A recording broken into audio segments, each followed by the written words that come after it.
Hey everyone, and welcome to Almost Cancelled. I am Peter, and today I'm going to be talking about When They See Us, episode 2, it's part 2 of the limited series. Once again, this is a completely Patreon funded series of reviews for this miniseries. Did part 1 a couple of weeks ago, based on Central Park 5, directed by Ava DuVernay. Obviously, I'll just say full spoilers for the episode, and this episode is very much the court case, which ends in the the guilty verdict, which is coming the entire time. And I think one of the things that I think so effective about this episode in particular, because the first episode I spent a lot of time talking about just the real thing and just the shock of the tactics that were being used. There's a little bit of that in here. There's one particularly frustrating scene early on with Felicity Huffman once again being kind of the biggest example of this frustration. But what we're going to talk about, I think, a lot more in this episode versus the first episode is just the techniques of like how it creates certain feelings and how it tackles certain things. The main one being that despite the fact that if you're watching this series, you should have a rough idea of what it's about.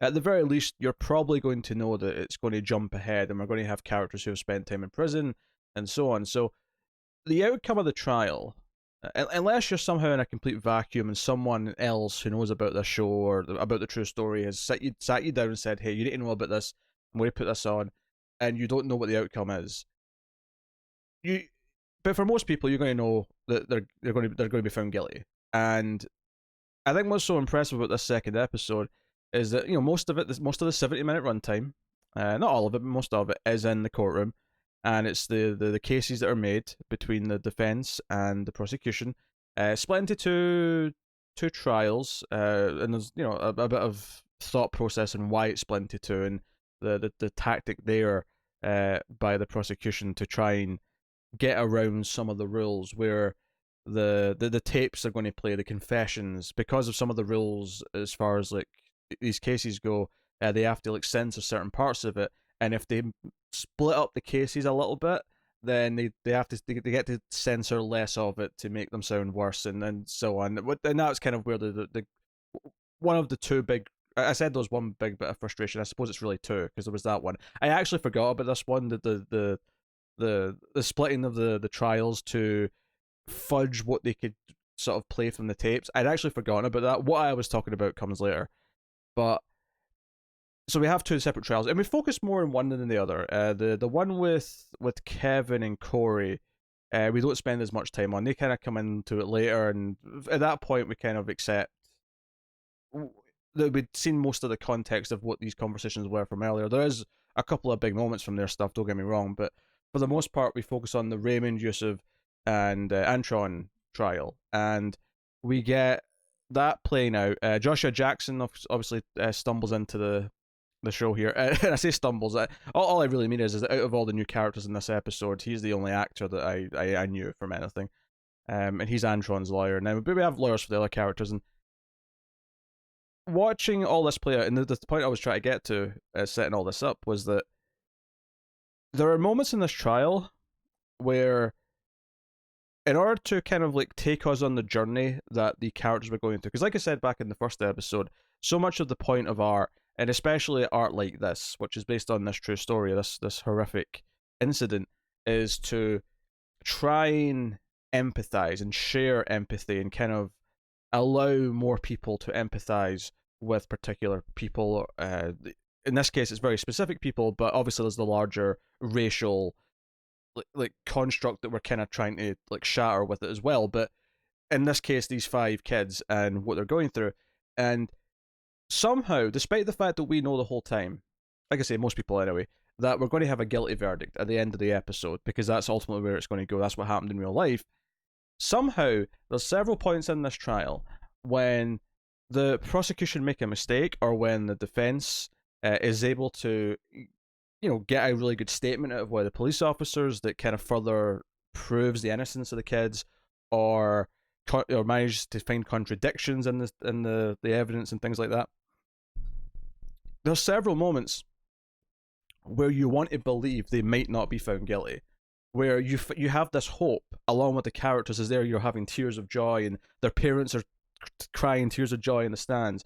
So despite the fact that we know that they're going to be found guilty by the end of the episode, because that's just what happened, it kind of almost tricks me, right? It's kind of in the same way that some movies, like tragedies, every time I watch Dawn of the Planet of the Apes, for example, I always want to believe that the apes and the humans will not fight by the end, and the corruption that turns it into a war won't happen, and the evil people on both sides of that conflict won't somehow make because you got Koba on the ape side and you've got a couple of characters on the human side, and they, through their hatred, orchestrate this conflict. And every time I watch that movie, I'm like determined. There's moments where I find myself hoping that somehow the good people and the good apes are going to find a way for peace that they've been kind of brokering throughout the film. And it's a wonderful science fiction film. It's very, very good. I'm using that as an example because it's the one that I always think of first when I think of this, where I'm watching a movie, and even though I know how it ends because I've seen it like a dozen times already, I still find myself hoping because the writing is that good, because the characters are that engaging, because I'm so determined for it to have the happier ending, and it doesn't. But every time I watch it, I want to believe. And this is kind of a similar thing here with this, where obviously it's not something I've watched before yet, but because I know what happens from the real story, it has the same effect where I'm hoping, and it's making me almost believe, like it's getting me to bite that maybe there's a chance that the right verdict will be reached. And of course it doesn't, and it takes a sour turn by the end, for various reasons. Mainly the prosecution playing dirty and all sorts of other things, but it's kind of heart wrenching because of that. The first episode was of course very moving in a lot of ways. This one was too. I think this episode might even be a little bit stronger overall, just because it's got such a tight structure. There's a little bit of time at the start, 15-20 minutes setting things up, with kind of the, and it cuts between the defense and the prosecution, kind of like going through the pitfalls and what advantages they have, and it cuts between them. There's a meeting with all the lawyers that are defending the kids, with their parents, and they're talking about what the prosecution's going to try and do, and then we cut to the prosecution. That's when they're talking about what they can use from the tapes and so on and so on, and that stuff's really good. And then it gets into the actual court case, and the first episode was really well done, and how it sort of cut between all the kids being interviewed at different, at the same time. It was kind of dancing around them, for the most dramatic effect possible. I think this episode, because the three of the kids were together, and then the other two were together throughout, it kind of made it a lot more like neat to digest. Like 5 separate things to follow in a episode of TV is actually a little bit too much, in the sense that most TV shows will have an A plot, a B plot, and maybe a small C plot. Not that you always have to follow those rules by any means. Obviously you don't, and sometimes rules should be broken for various reasons. The authenticity, perhaps, in episode 1 of this, for example, is a good reason to break that rule. But it does make it a little bit, a lot going on haphazard. If you remember my first conversation, my first review of that first episode, like, I was dancing around that episode way more than I normally do in terms of order, because I kept thinking of things, because it was hard to remember the order of events and the order of how things were presented, because it was jumping around so much. This episode, I think, is a little bit easier. There's still obviously a lot of cutting around. It does a lot of cutting between, not only in that opening section where the plans are being sort of, spoken about and whatnot, but later on in the episode, when they're actually making their opening statements and stuff, is cutting between the prosecution and defense. Joshua Jackson, being the more known actor, does get probably the most time out of any of the defense lawyers. But we do see the other ones kind of speak up as well and give their different cases and whatnot. So yeah, some cultural stuff and like time stuff from the start of the episode that is very much worth mentioning. Obviously we see some of the parents and how they're dealing with what's going on, and the kids as well. But I think Yusuf's mother in particular, we see a fair bit of at the start, particularly her reaction. And forgive me if I'm misremembering whose parents this is, but I'm pretty sure it was Yusuf's mother, reacting to the Trump ad taken out in the paper. And we see a lot of real footage of him on the TVs and the news and whatnot at the time. And this is one of these weird things to talk about, because I don't necessarily make it a point of hiding or trying to dress up like where my political alignment lies in any given topic. But at the same time, this is a TV movie review and comic book review YouTube channel, and when it comes to YouTube, like, they have strict rules when you start talking about very serious topics like that. And I kind of make a point typically to not really go too far into those things. I make my opinion clear usually, but without really starting to talk about nitty gritty stuff, because it's not really what we're here for, right? And I'm not going to go too far into it here either, but I will make my point clear with one key moment that I thought stung really hard. Obviously, this ad that was taken out in the paper by this rich white man who is, jumping to this conclusion, so out of character for him, right? But what really stuck out to me though is later on, there's the reaction when she first hears about the ad is obviously this shocking like face where someone is taking out an ad asking for her child to be killed. That is what's happened. This is advocating for the death of her child. Obviously, this takes her by complete shock and surprise. Later on, though, like a scene or two later, she's sitting there with her friend or maybe a family member or someone, and they're hearing more of like these interviews play on the news or on TV, and there's a line that really stuck with me. So just to give you my sense of opinion here is they're talking about Trump being on TV, and the other person says his 15 minutes are almost up, and that line stung. That line stung like a bitch. So, I mean, I'll just leave it there. But there was a baiting sting right somewhere sensitive. I don't know where the best body part for this metaphor is, but I think you could get my meaning there. So that's addressed at the start of the episode, and obviously we get the sense of the media presence throughout, particularly when they're all walking into the courthouse and all that. Corey, of course, we get the sense that he's separate from the others. He's not in juvie like the rest. He's in, wherever else, and an adult prison, of course, is what I mean to say. But I say wherever else. I don't know exactly where, but he, he clearly's having a rough time. The others, like some of them are out in bail. Raymond isn't, and that's kind of one of the sad points throughout the episode, where he's kind of the odd one in that sense, out of the ones who are in juvie. So or were in juvie, I should would be more accurate to say. But then you get to the court case itself, and I'll talk about the frustrating, like just the downright evil process. We talked a lot in the first episode about Felicity Huffman's character and the scheming to prove, because she's decided in her head already who's guilty. And there's a big one here where they actually have the first day of the trial already, and then they go through some of the opening evidence or whatever. But there's a meeting that night. They've been waiting on this DNA result because they found a sock in the park with semen in it, and they are waiting for the test results back, and it comes back, as not a match to anyone, to any of the five. It is not matching any of those kids. And this actually, like the prosecutor here, who's Vera Farmiga's character, I was trying to remember the actress. She actually has a moment here where she tries to kind of argue with Felicity Huffman, like, this isn't adding up. Like, this doesn't actually add up at all. We don't have anything here. This, at the very least, this says that there was someone else involved. And if there's some sixth person involved, then it kind of calls into question these other five. And you do feel that for a brief moment in the scene, she's questioning the morality of them still gunning after these five kids. If Felicity Huffman, and I'm not trying to stick up for Vera Farmiga's character here, because she does give in, and ultimately through the rest of the episode, it's more about the politics of her winning the case than it is about doing the right thing, of course. Something that she's called out for by Joshua Jackson's character later on, when she's going to offer a plea deal. But they make the choice to sort of continue through this and conveniently not mention this extra evidence, this sock that proves that there was someone else, that there was semen that belonged to someone else.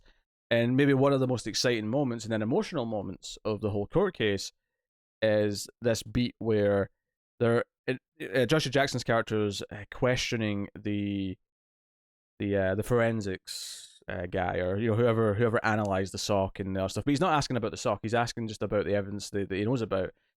And the forensics officer does mention the sock. All he examined was this in the sock. And there's a moment where Joshua Jackson kind of looks around, and all of the other lawyers who are on the defense are all kind of looking at their notes, going, "Wait a minute, sock? What's this sock?" And this is kind of what I was talking about earlier, where there's this big moment where there's this relief where he asked the question, because although one of my favorite moments of acting here is when Joshua Jackson looks Farmiga right in the eye. There's a moment of, because early on in the episode he asks her not to play dirty, just give them a fair fight is what he asks for, and there's this moment where he looks her right in the eye after this revelation because he's realized that she's withheld this. This is something that's been played dirty, and he turns and asks, did this, what you investigated this sock that had semen in it from the crime scene?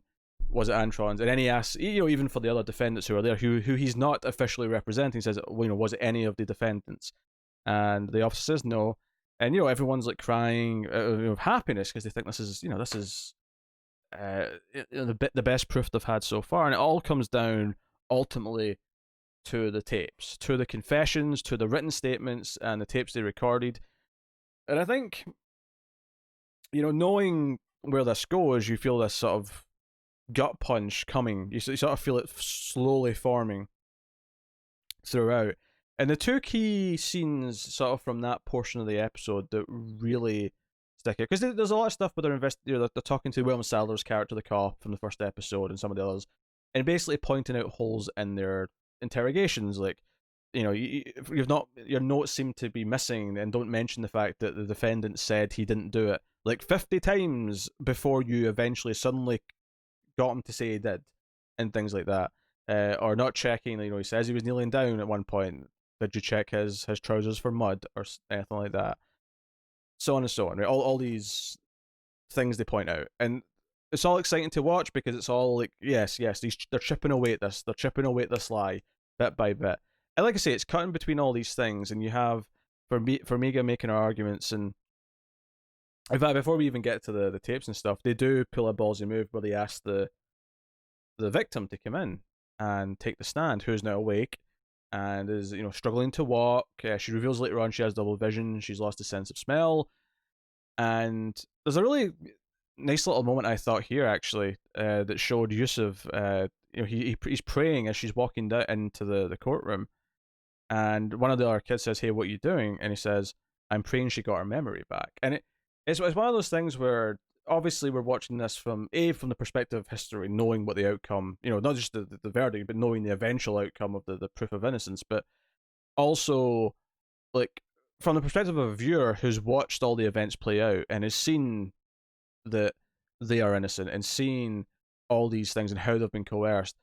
And I think there's this really poignant kind of jab of like, he is genuinely wanting her to remember, because if the victim can remember the events of the night, then she can immediately absolve all 5 of them. She can immediately say, no, this was none of these 5 kids. So that's what he wants. This is this thing where you would assume that, if he was guilty, he'd be wanting her not to remember, right? And I don't know, that sounds really obvious. It sounds like a really obvious thing to say. It's almost not worth saying, but there's something throughout the whole thing that this, is honor the right word? I guess there's an honor to it in the sense that there's the scene where it's after the DNA stuff comes up, where there's a plea deal kind of offered, and there's a meeting between the 3 kids in this trial with their parents and the lawyers, and they talk about, well, they've offered this deal, you will do some time, but it'll be like a fraction of what it would have been otherwise. And the lawyers and the parents are all debating with each other, all talking, and the kids are all just sitting there quietly. And eventually Yusuf says, "We didn't do this. We shouldn't say we did something we didn't do." And Raymond and Antron both then say the same thing. And I think I loved about the scene, and this is the sort of thing where I hope this is accurate, and I have no reason to suspect it isn't. It's just sometimes movies and TV can go for dramatic effect and things like that, but a detail that I loved in this scene is that when they all make these statements one by one saying, no, we're not doing this, and we all agree we're not doing this because we're innocent, and it doesn't matter what the deal is, we didn't do this. At that point, it would have been very reasonable to expect that the parents and lawyers might try and say, well, we know, we believe you, but there's things to consider here, because Joshua Jackson's character does explain the risk here that it will still be a fight, it could go either way.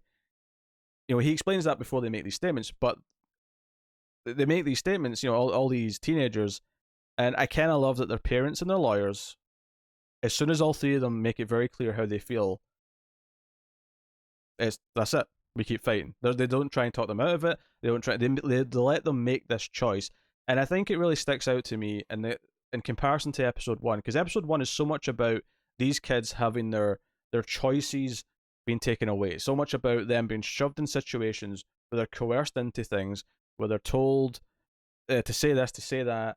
They're made to feel that their opinion is not their own. It feels, not real. It's all these things. And in this episode, we have all these adults who are around them. They're their loved ones, the lawyers who are who have taken the task of defending them. And you could maybe get into why some of them have taken these cases. There could be aspirations of winning a big case like this and so much, rather than the honorable of trying to help someone who needs their help. But it's not necessarily something to go into here. The episode mentions that the prosecution sort of talks about that a little bit in one of their scenes, but it's not something the episode itself goes into too much. But regardless of that, in this scene in itself, they take these teenagers, they let them make this choice for themselves. It's their life. Something that Antron himself even says to his father later. And, it just, I don't know, it's a really kind of touching contrast to episode 1 for me, is letting them make this giant decision for themselves. Because, their parents and lawyers could argue, well, you're just kids, maybe you should let the adults, think about this or so on. But they back them. Because in episode 1, where no one backed them, where they were treated so poorly, there is power in all of these people in this room saying, no, this is their choice, and we're going to back them because it is their life and it is ultimately their fate. So I really like that. I thought it was just a nice simple bit of writing. It's the sort of thing where if it didn't actually play out that way, I kind of like the point that the episode is making by doing it that way, and I think that's really effective. That's really, I think really smart. There's a lot of great acting in the episode. I mean, the two big scenes that are coming up that I want to talk about. Antron's father, who had been missing, who was kind of avoiding going in, making up excuses, saying he was working double shifts and things like that, eventually does go in to take the stand. And him being questioned by the prosecution to be made to look like an untrustworthy source, to make it look like his son's untrustworthy, even though he makes it very clear, that because he has to admit that because the police, promised that he could take his son home, that he coerced his son, that he said, no, you have to lie, tell them what they want to hear, and we can go home. And seeing him having to admit that, I thought was a wonderful performance. You could feel the pain. Especially, I think one of the things that really stuck out to me is that in the news, because he's constantly watching coverage of this case, even if he's not there, and we see him see some of the coverage, and at one point they're saying how, well, the case is back and forth, it's all going to come down to these confessions and tapes. And I think that especially is weighing on him, that this is coming down to the very thing that he had a hand in, and you understand why he did what he did in the scene. We talked about it last episode. You understand why, with the background he has, with what he's seen growing up and what he's experienced in his life, why he's making his son do this. And the prosecution goes out of its way to make him look like a fool, because she says, did you honestly believe that if he admitted to doing what he said he did in that confession, that he would just get to go home, that would be the end of it? And it does, when she points out that, and that bluntly, it does sound a little bit silly, and even he sort of lowers his head as he says, yes, I believed it. There's a sense of regret and shame, and it's the sort of thing where, we talk a lot in this series about this true story about kids being coerced into things, and obviously that makes them more susceptible to coercion, and makes them more susceptible to what happened to them. But it's worth mentioning that adults, aren't immune to this and can also be manipulated. They absolutely can, and I think this is an example of him feeling like he is somehow, he's failed in some way because he himself was also manipulated in some way. Not to the same extent maybe, but he definitely was. And I think, the fact that he couldn't do, obviously hindsight's 2020, but he believed he was doing the right thing for his son, but in hindsight, it probably wasn't, and is actually giving them more ammunition in the case, in the courtroom, to pursue it. So I thought that was a really well done scene, really frustrating.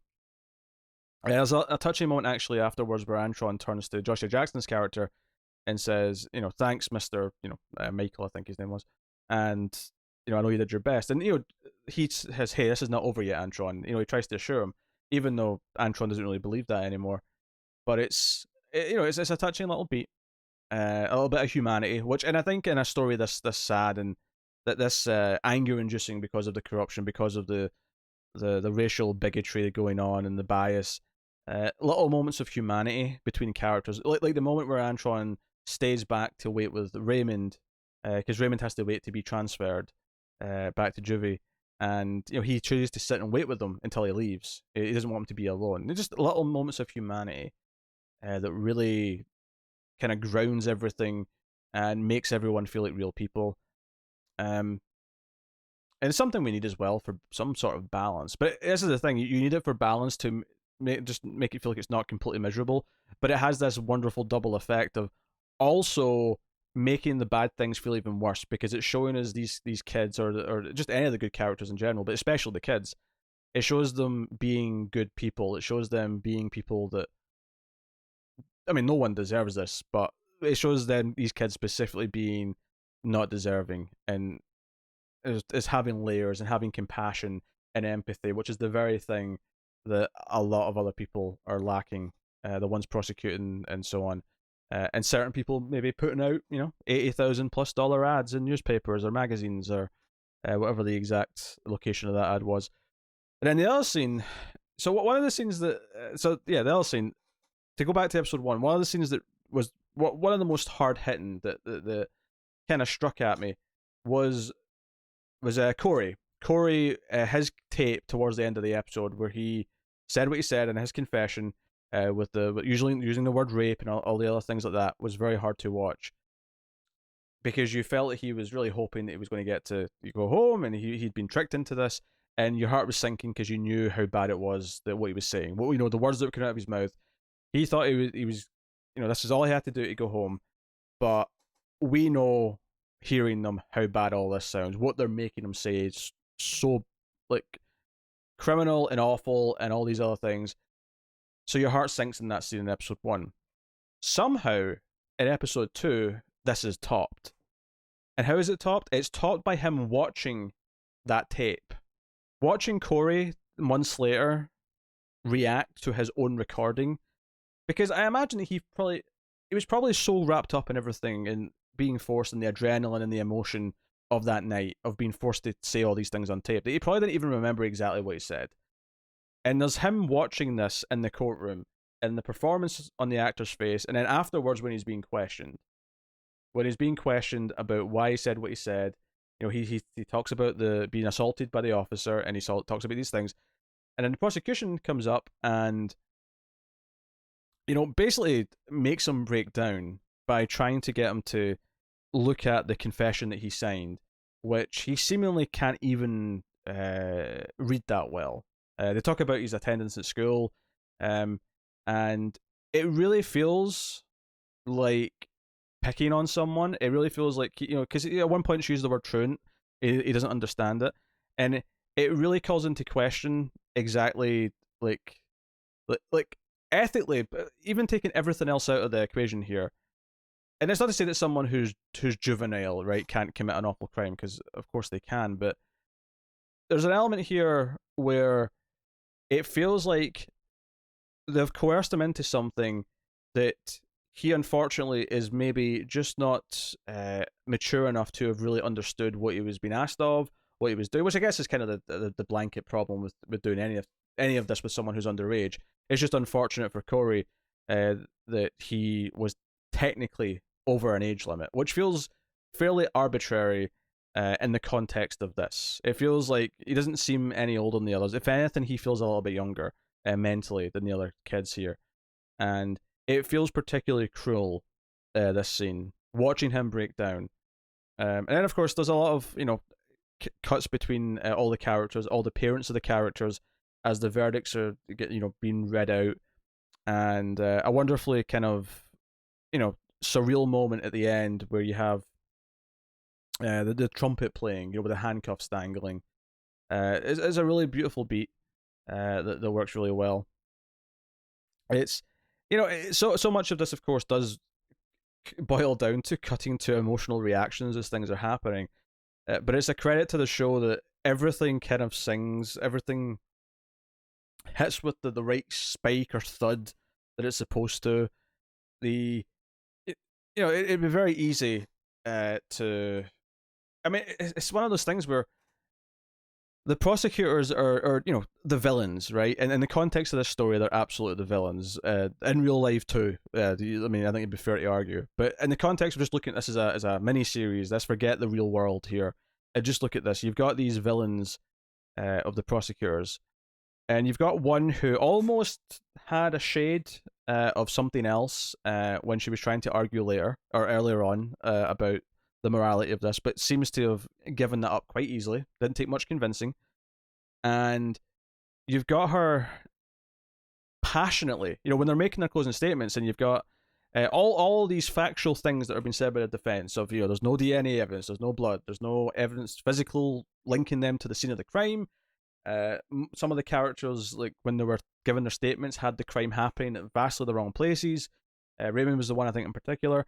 And it cuts to Farmiga's character, the prosecution, like yelling and crying about the brutality of what happened to the victim, of preying upon the tragedy, the real tragedy that happened. What happened to this woman is obviously awful, and whoever's responsible does need to be, arrested, does need to be processed, and so on and so on. But it goes back to the Felicity Huffman stuff in the first episode, and even earlier on in this episode when she's convincing Farmiga's character to go through with the case, and she's saying, "I'm sick of these lines. I'm sick of not capturing people because we know it's true. We know it's true," and just preying upon the sympathy for the victim. It's almost like trying to direct hatred. I guess that's ultimately what this comes down to, is that she's saying, hey, you hate whoever did this to this person because it's awful, and I'm pointing that hatred in the direction of these defendants. And it feels so sleazy. And obviously lawyers, there's tons of examples of lawyers and media particularly feeling sleazy with their goals and what they do. And I feel like here it feels like a weaponized hatred, as that's what it's banking on. And it does truly sort of like fulfill the prophecy. Earlier on when she's talking to Joshua Jackson, she talks about how this is not about what's fair, it's not about justice, it's about politics. And in this scene, it feels like politics. It feels like she's trying to play the hatred for the real thing that happened against, here's an easy win. If we say these kids did it, then we've already solved this crime, and you can all go home happy that you've served justice, that you've done a good job, because it's the easy, it's the convenient truth, right? to borrow, flip the inconvenient truth thing, which obviously is about climate change, but that's it works, right? It works here, and it feels I almost felt a politician like at a debate, the way she was talking about the crime to the jury. It felt like a politician on a stage, trying to convince everyone of, what politicians try to convince people of. Walls and making places great again and all that bollocks.